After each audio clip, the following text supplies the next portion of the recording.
Hey everyone, Tin Man here, back with some more Dota Underlords.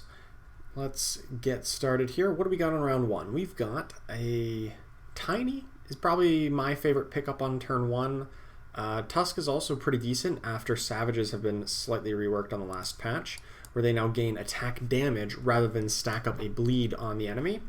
I think that's honestly a little bit lower damage output. The bleed would previously deal about 15 damage total. You know, one attack would deal 5 pure damage 3 times, and it would just go up from there. If you attack twice, you're actually dealing about 17.5 damage per attack. So just gaining 4 damage per attack that constantly stacks up, you kind of have to like thrive in a long fight to really make it work. And I'm not sure that it's actually all that beneficial over the old bonus. Let's pick up a Hood of Defiance on turn 1 here. Hood of Defiance will give you a little bit of insulation against mages in the late game. Well, now I kind of regret not picking up Tusk, but kind of hard to see that one coming, that we'd get a pair of Tusks here. No matter, we'll still pick them up, and we've got a pair of Tusks, and we've got some Warriors going. So a nice early start towards maybe some kind of Warrior build, or really that flexes into a lot of different things. Let's take a look around the table here, and we see somebody else is almost the exact same start. They've got double Tiny versus our double Tusk. We see some other people picking up Savages with Venomancer, Tusk, and Enchantress, and definitely a preference towards Warriors here. No one's picked up Beastmaster, which is one of the very common units to pick up early, and you want to play it on round 2 if you find it. I'm not really ready to commit to like Fall from Grace here. It could be a good item, but if I end up like pivoting out of Warriors and into, say, Mages, I mean, we did find the Tusk there, but we also found some Mages. If we end up going towards Mages, it's going to be much more important to have the Human bonus rather than have the Heartless bonus. So that's why I'm very hesitant on picking up Fall from Grace this early. It's a good item, don't get me wrong. It is a very good item, but you really have to know kind of the direction you're going, and it kind of rules out going Mages if you do that. And I don't really want to hamstring myself away from that just this early into the game. Especially because it's kind of only marginal benefit to some Warrior builds. It's mostly good in Hunter builds where you want Lycan to count as a Heartless, for instance, as well as perhaps Kunkka if you run him. Or you just can use Lycan to replace Drow Ranger, who's not all that great into the late game. Unless you get her to 3-star, that is.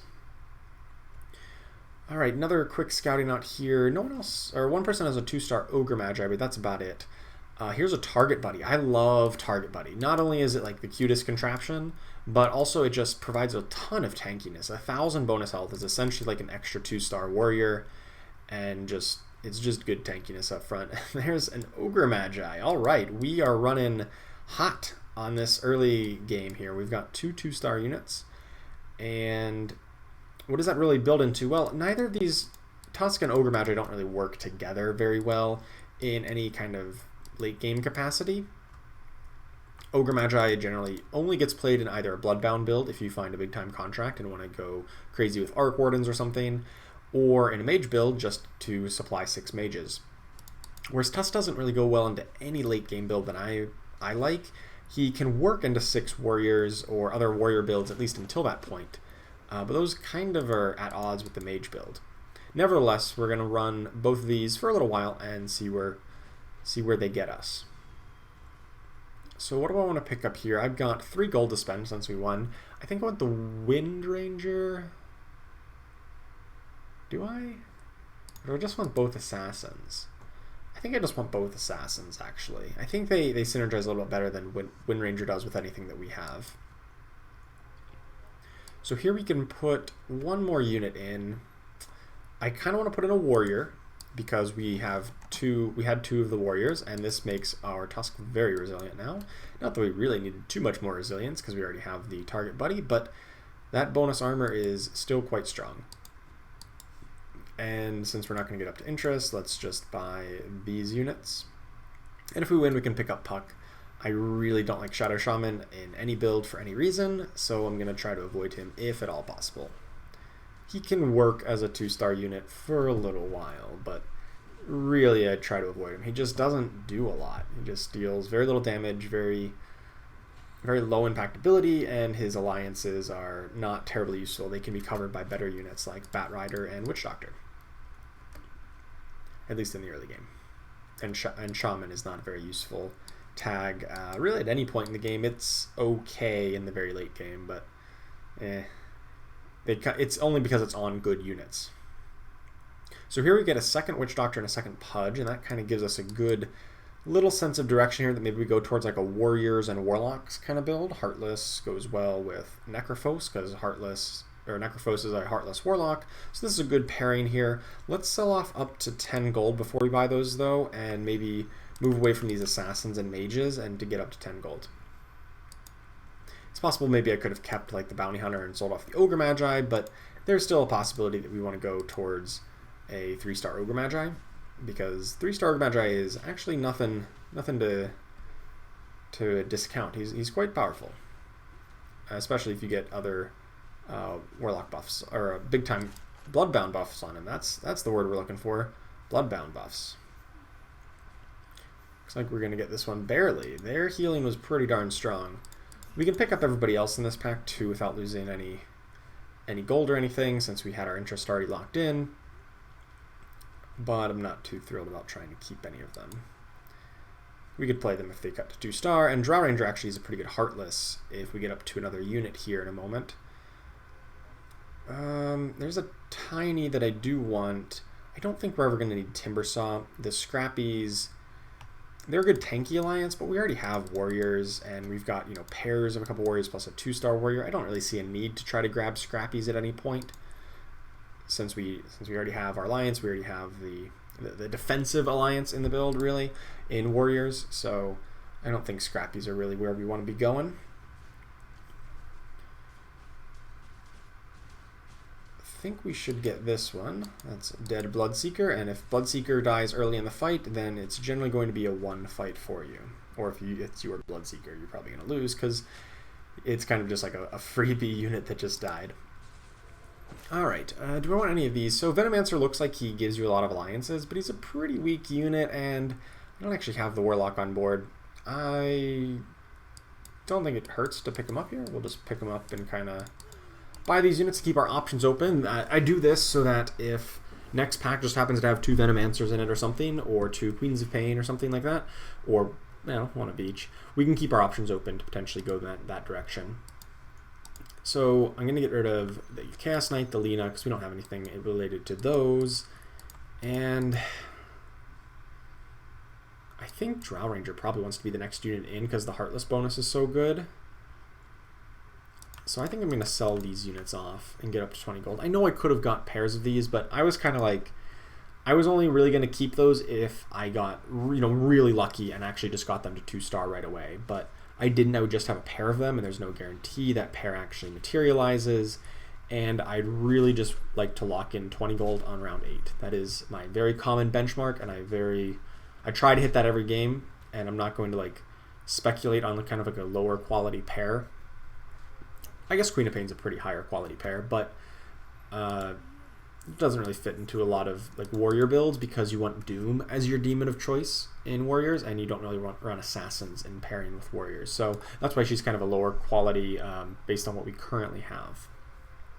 And Venomancer is definitely a low quality unit. So I want the Pudge, but does it make more sense to just sell off for interest before buying the Pudge and then buy the Pudge for next round? I think it might. We do have a win streak here, but I don't know that Pudge 2-star really ensures that. I think if I just sell off here to 30 gold, that's going to be better for me long term, and just hope that we continue our win streak, which I think is pretty likely. I think we're pretty likely to continue the win streak. No one else has a win streak, and the only other person who was very strong, we just demolished them last round. They were the previous undefeated person, and we just kind of crushed them. And here I go saying that, and we lose. So I don't know if 2-star Pudge would have really helped that. But now I feel a little bit embarrassed because on paper I just looked at their lineup and I'm like, oh yeah, we'll beat that easy. Apparently, what was their Chaos Knight dealt so much? Oh, their Chaos Knight dealt 3.6k. All of my guys dealt 7, 8, 900. I don't think Pudge would have really helped that matter. that damage discrepancy we really thrive in longer fights because we don't have tons of damage, but we have lots of tankiness on this lineup. And just running into somebody who could actually deal damage with the pure damage through the armor was just clearly too strong for us. So we're going to pick up Witch Doctor here. He doesn't really go into the build until level 6, I guess. Maybe he's better than Ogre Magi? I don't know. Ogre Magi has a lot of health. And he actually does pretty good damage output. Witch Doctor is good for stunning people, obviously.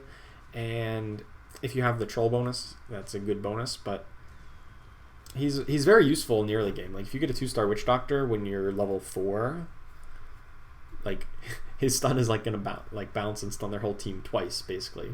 If they have 4 guys, you're stunning 7 times. That's almost everybody twice. Ooh, there's a big time contract. Sign me up. Sign me up for that contract. Let's slap the contract down on, I guess, Tusk. And I'm going to kind of protect Tusk a little bit here and do this kind of a formation. So that hopefully Ogre Magi takes the initial fight, dies before Tusk, and Tusk is relatively untouched to just walrus punch people with the big time contract bonus. We're definitely looking to get up to next level here soon.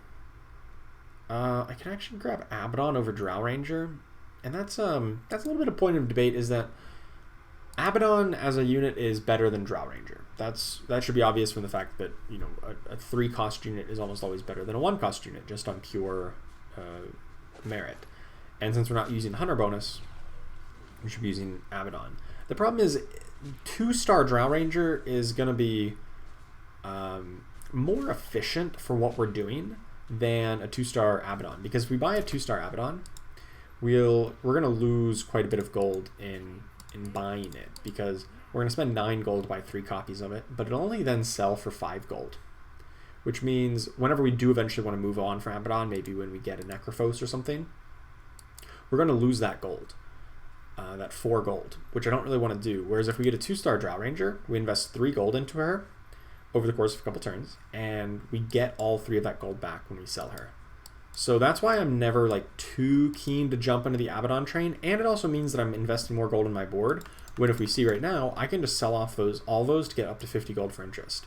So not only would it cost me more gold whenever I combine the Abaddons and then sell them, it would cost me more right now if I swapped an Abaddon over Drow Ranger. I would either have to sell off my Witch Doctor, my extra Witch Doctor, or I would have to get less interest. So it's just kind of a gold economy thing. Yes, Abaddon is probably a more powerful unit than Drow Ranger straight up. But considering we're playing for the long game and not just for this one round, then Drow Ranger makes a lot more sense in a lot of cases here. So we'll pick up the extra Drow. We really can just buy everybody. There's no reason not to. And then pump gold in so we level up to 6. And now we've been saving this free reroll because we never really needed it. We had most of our units pretty close to being, or they were already upgraded, and there's nothing that we were just 1 away from. Now we can use the free reroll here at level 6. I think I want to buy the Witch Doctor. I don't really care for Templar Assassin in this build. Let's use the reroll. There's nothing. Let's just sell off these units here to get up above 50 gold.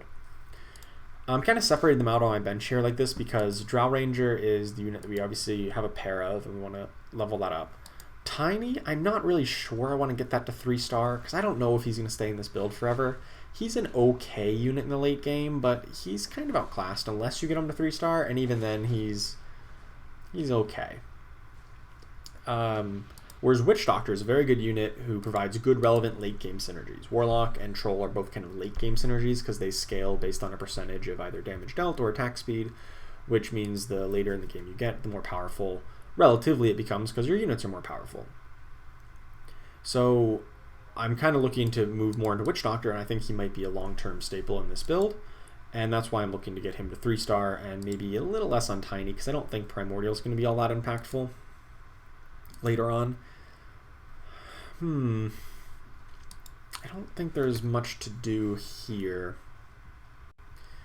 I think I'm just going to save my gold here. I know we're above 50, but I'd like to just save my gold and just kind of pump in the gold in excess of 50, to get levels up before we start to reroll, because our board's pretty good. I mean, we might find a Drow Ranger upgrade, but that's not the biggest deal considering the rest of our board.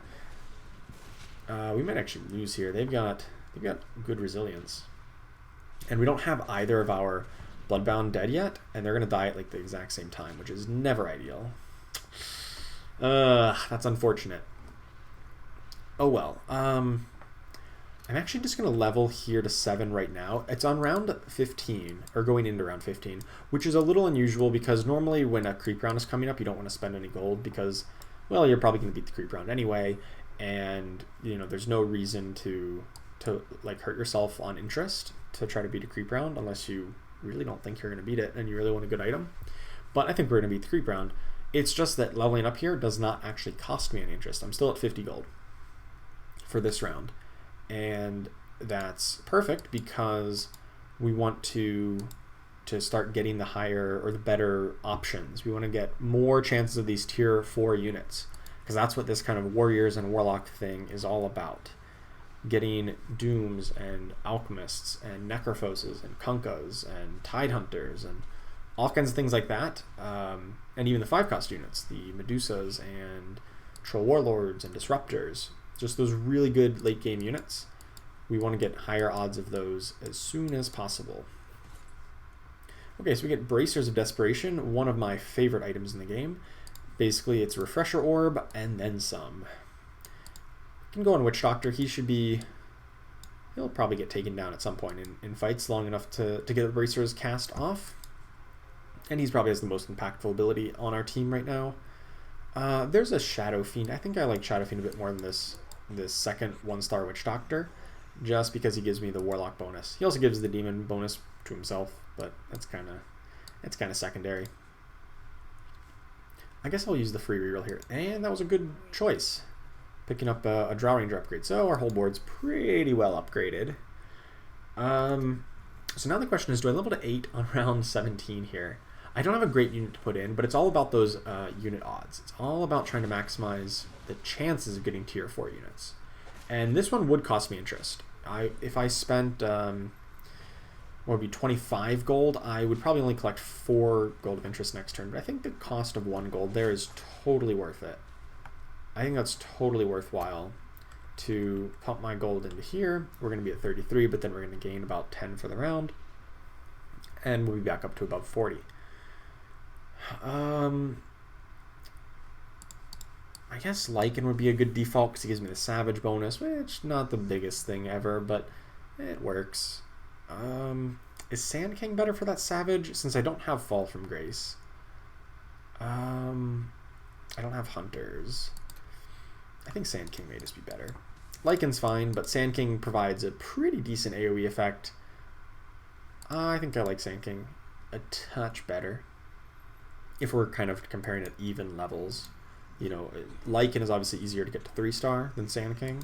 So in that sense, 3-star Lycan is better than Sand King at 2-star. But if we're just comparing 1-star to 1-star, I'm going to prefer Sand King most of the time. Alright, so we still collect our 40 gold of interest. We won the round, so we will get back up to 50. We get 1 victory gold plus 9 gold, 5 base gold plus 4 interest. That gets us up to 50. So really this kind of aggressive leveling strategy to get to level 8 on round 17 cost us a total of 1 gold over the course of this, over these past couple rounds, which is totally acceptable. We've seen a lot of Maranas, who I'm not really keen on. She's fine if you're running like a Hunter composition or an Elusive composition, but we're not running either of those. We have no real indication to go towards either of that. We want to replace Drow Ranger with Necrophos as soon as it's convenient, as soon as we find one, because the healing and the Warlock synergy will just be more useful than her Precision Aura, and her damage output is nothing too impressive.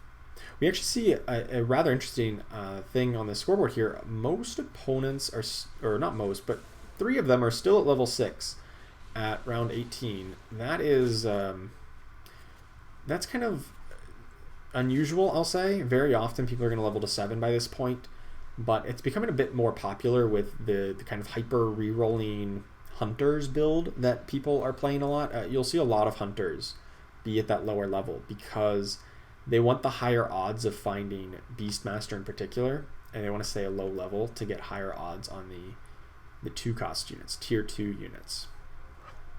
So now I think that we're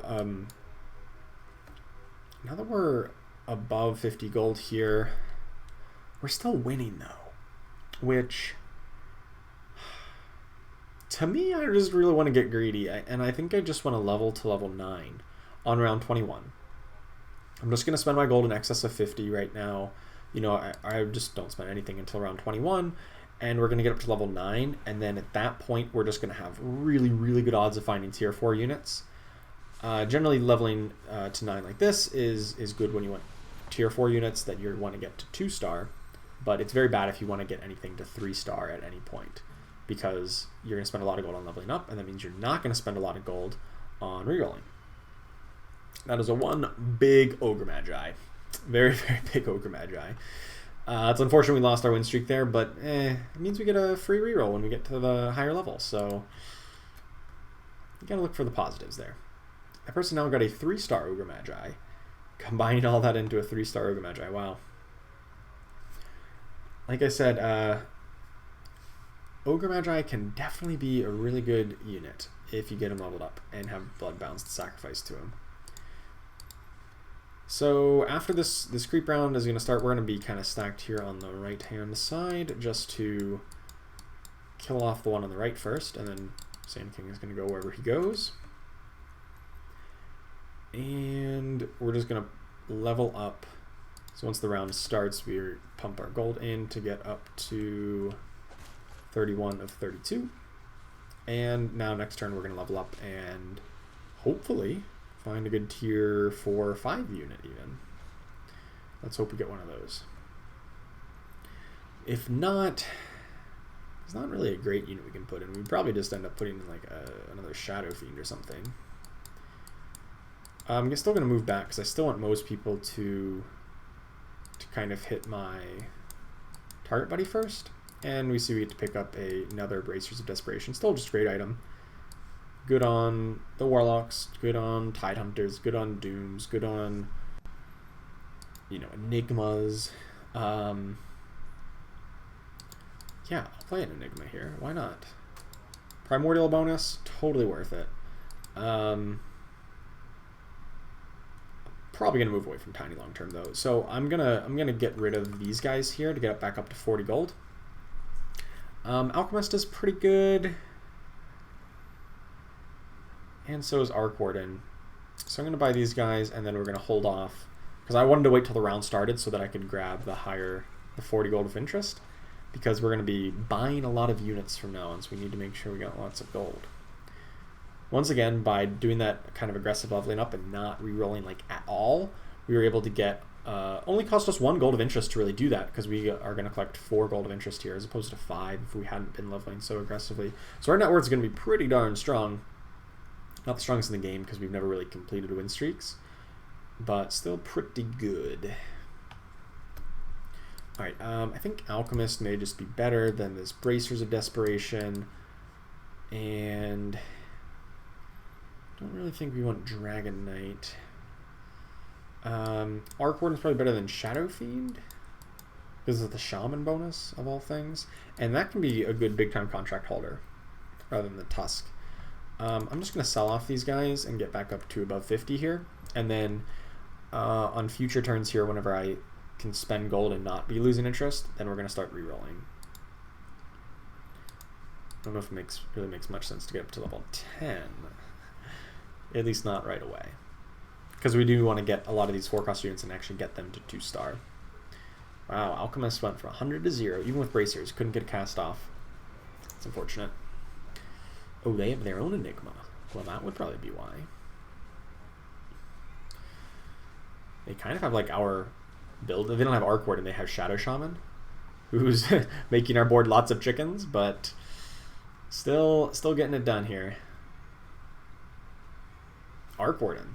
Arc Warden is doing some top-notch damage because that Ogre Magi died pretty early, and that means Arc Warden is living large. So we're kind of looking for like Mr. Warlock, I think, so that we can replace Ogre Magi.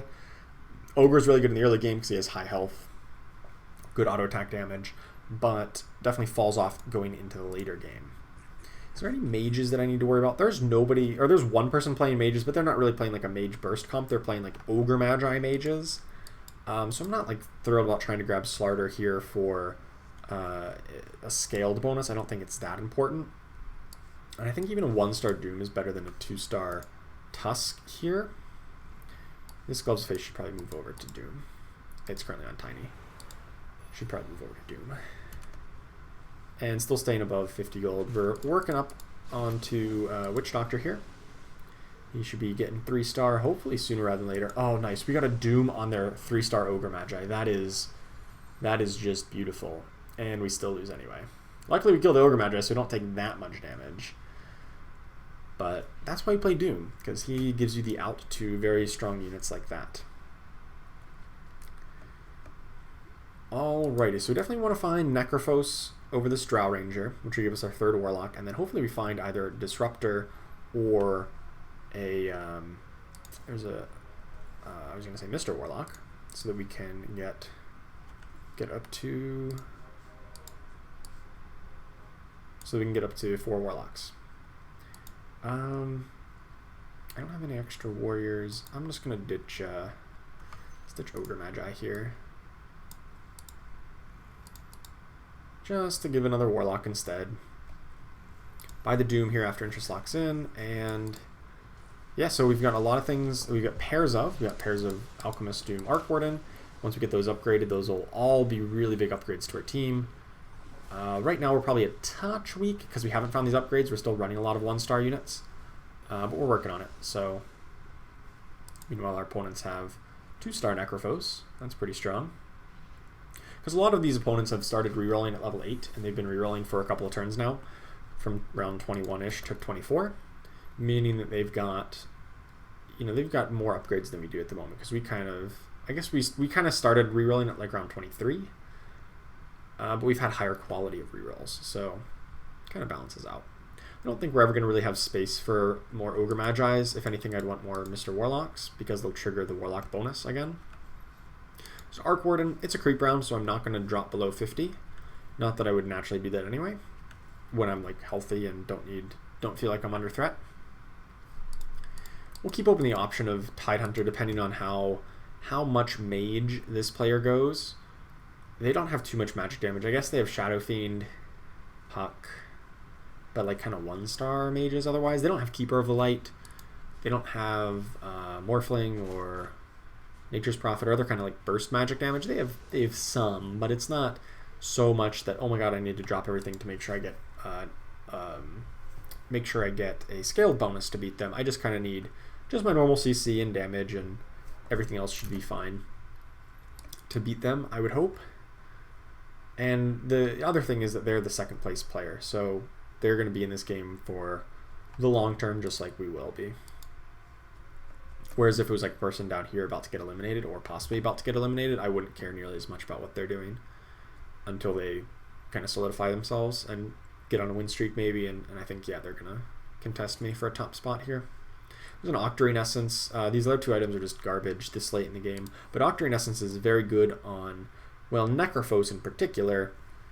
We don't have a Necrophos, but we're going to get one as soon as we do. So let's actually move this Bracers over to Enigma, who we just got a 2nd one of, and move the Octarine Essence to Witch Doctor, because he's got a pretty long cooldown, and hopefully that means he can cast again. Just in the interest of really making sure I grab interest, I'm going to sell off this Tidehunter, and I think what we're just going to do is just replace this Drow Ranger with a Necrophos, and then replace Tiny with maybe with a 3-star Tiny, or Troll Warlord would probably be the ideal pick if we find one, because we're going to want the Troll bonus, and Troll Warlord is just a really good unit. So I think that makes a lot of sense. And eventually we do want Disruptor to get 4 Warlocks. But at that point, oh no, we're going to have Necrophos. But we still probably would want Disruptor. And if we find Disruptor, maybe that replaces Mr. Warlock. And then we probably just abandon this big time contract as like kind of just a vitality booster then, and ignore Bloodbound, and maybe get him like a Daedalus or a Moon Shard out of the round 30 creeps. Hopefully we find one of those big items. If we find one of those big items, that's kind of an indication that we want to move away from big time contract. But if we don't find one of those big items, maybe we stay with it. A tiny? Yeah. Maybe 3-star tiny is more realistic than I really thought it was. Or gave it credit for. Because at this point, pretty much no one has tinies, right? Yep. Almost everybody's sold them off. One person still has a pair of them. Or, sorry, a 2-star version.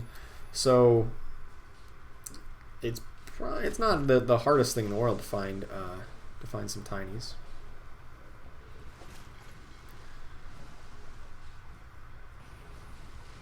I don't know if we're gonna win this. This basically is the opponent who has like the build, a very similar build to what we have, but they have the 2-star Necrophos, who we've been desperately trying to find, and have thus far been failing to find it.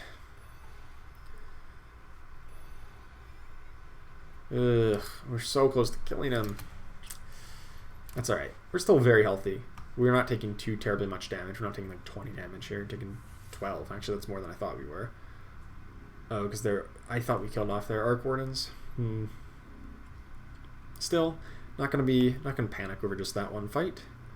There's a Witch Doctor. 3-star Witch Doctor before we find a 1-star Necrophos. 2-star Enigma before we find a 1-star Necrophos. That's really insanely strong, actually. Like 2-star Enigma with Bracers of Desperation is going to do so much work. I don't have interest here, or 50 gold of interest, because, well, I wasn't expecting to get an Enigma on that reroll, so I'm happy to do that. And I don't really want to sell off the Arc Warden because we're healthy enough, we've got enough gold, we can afford to play this long game. If I was like at 20 life or had like already had to reroll down to like 20 or 30 gold instead of staying at 50-ish, 50 or 40, I would normally say, oh, we don't have time to try to 3-star Arc Warden. We just don't have the gold, we don't have the life total. But in this game, we do have the gold and the life total. So we got to play greedy whenever we are ahead like this. We want to definitely try to push our advantage as far as we can by like a 3-star Arc Warden, for instance. All right. I actually kind of want to put Drow Ranger a step back here, and maybe actually right here. So this way, Arc Warden is going to spawn a copy to the left, and then all my ranged units will benefit from it. And when she was over here a step, the Enigma was inclined to walk backwards to try to get in range of her aura, which it doesn't really matter for him. Like, that's not his goal. His goal is to take damage from the opponent to cast twice in a row. Alright, so we're 1 tiny away, still staying at 50 gold, and then we'll buy the Arc Warden, just continue progressing on. Oh man, Enigma's going to be so good against these Brawnies if he can get his cast off. Oh wait, he still walked back. Actually, that was really clutch in this fight. This was really clutch because he walked away from the target buddy. I thought he was going to get taunted by the target buddy, but it actually worked. So that was pretty nice. It's not quite enough though. Dang it. Enigma dealt pretty good damage. I think we swap him over like this so that doesn't happen again. We're still in first place though somehow, despite losing the past couple rounds. There's our tiny. There's our big tiny. Alrighty, that's awesome. So, I mean, if we find Troll Warlord, we're probably inclined to level up to get him upgraded, or to get him in. I've got most of the upgrades I'm trying to find. Like, right, I'm trying to find Necrophos. But other than that, like, what am I rerolling for here? Well, I guess that's all I've been rerolling for, if I'm being honest. So that to me means, well, maybe I should just level up. Especially because if I can just level up and put in, like, another Arc Warden or something. And I think it might... The efficient time to level up is on round 33. Or the end of round 32, going into 33. That's when my interest, or my XP, will be a multiple of 4. And I'll be at 12 of 14, or 40. So I won't need to overspend. If I do it now, I'll have to overspend my gold a little bit. Basically, it's that one gold, that one XP is kind of wasted. We do pick up a Daedalus though, which that's a big item, makes me want to move away from Bloodbound. So maybe. Let's pick up another Alchemist. I would definitely play another 2-star Alchemist. Let's use our free reroll. Okay, another 2-star Alchemist. Wait, what item did we get? Dateless, right. Let's put that on Arc Warden. Just put a big time contract out on somebody. I don't know, maybe on Doom. Oh, I missed. Oops. Drow Ranger doesn't have the gloves of face, but that's okay.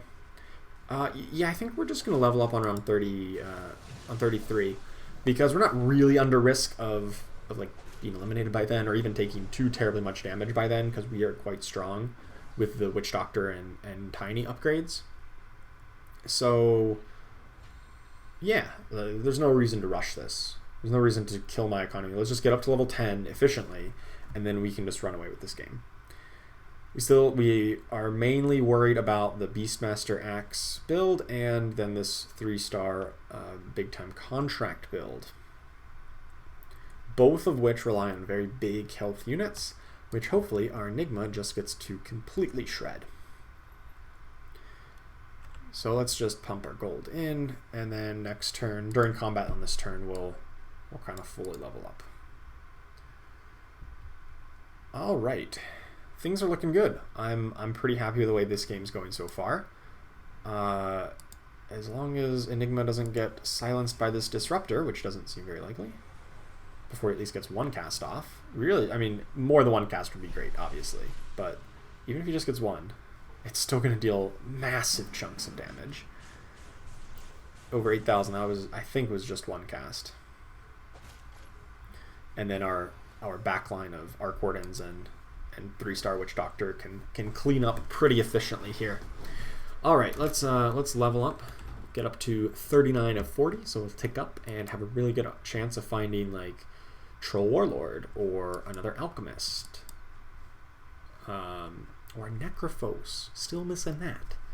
Disruptor would be great, rather than these second Alchemists. Another Arc Warden. Yeah, you know, I think an Arc Warden is going to be better, and will hold this big time contract a bit better, and we can kind of do something along these lines.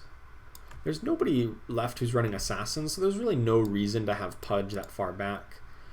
And I actually can like put this Arc Warden who has the big time contract up in front of Drow Ranger, so they all benefit from it, from her Precision Aura, and like, I don't know, maybe I'm supposed to keep the Precision Aura. Like, okay, this person has one Assassin, but I'm not overly concerned with just one Assassin. There's no Assassin builds, rather. And yeah, this is a complete dominance. Unfortunately, we were up against the Phantom version, so we don't actually get to deal massive chunks of damage to them. But hopefully we'll get to soon. Alright, let's maybe try Drow Ranger. Okay, there's a Disruptor. Disruptor's probably better than this Arc Warden, just to get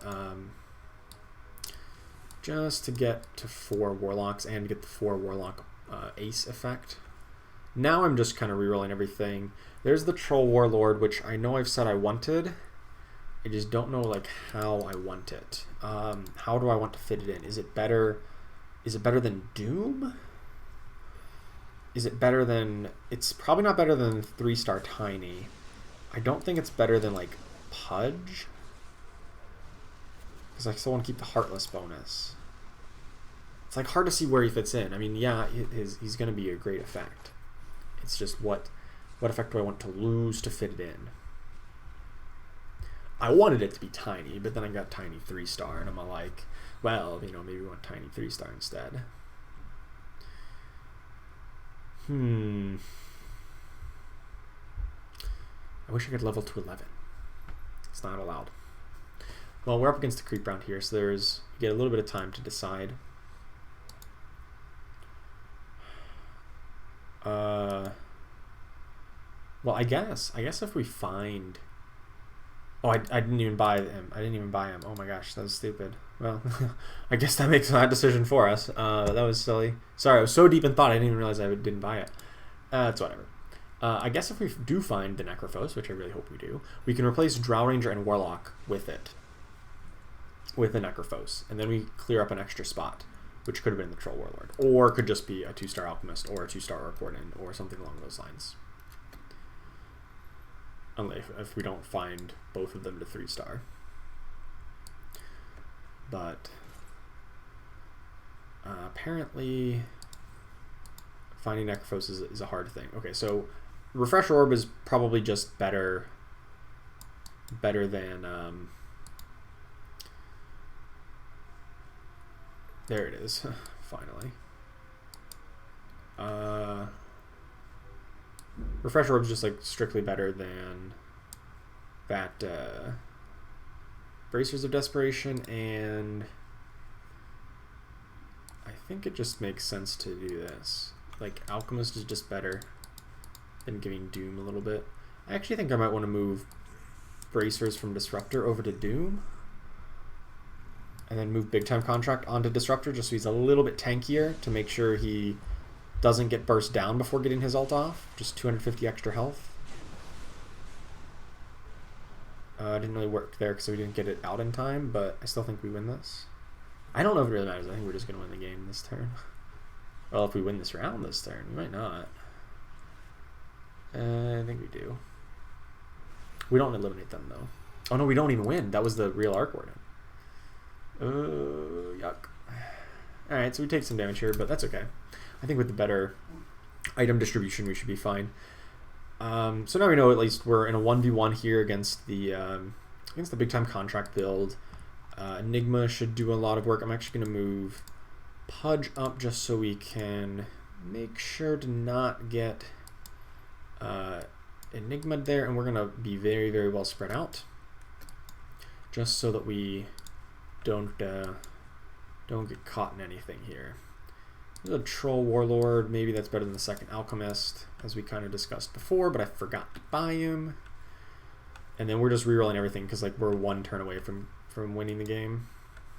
So there's no reason to hold on to gold for much interest because the game is basically over. Assuming we win. If it's not over, well then, if we're starting to lose, then I'm really glad we're rerolling anyway, because I want to, actually do win the game. So either way, it makes sense to start rerolling when it's just a 1v1. In this case, whenever they're pretty much dead. And that's the game. All right, so 2-star Enigma, and that's the carry here. We also got the Tiny, just working towards things on 3-star. This is just a great game all around, showcasing the power of Warriors and Warlocks and just other kind of good stuff builds. Just really great game. We took a very long time to find Necrophos, and I feel like if I go and watch this VOD, I'm going to like miss a time when I saw Necrophos earlier, and I'm going to beat myself up for it. But we found it eventually, and that completed all the synergies that we needed. And just look at how many. 1, 2, 3, 4, 5, 6, 7. So many alliances active, and great build, and nice, clean, dominant win. It also helps a whole lot that we got so many Refresher Orb and Bracers of Desperation type effects, because those effects are really clutch. So thank you so much for watching. I hope you enjoyed this, and I will see you next time.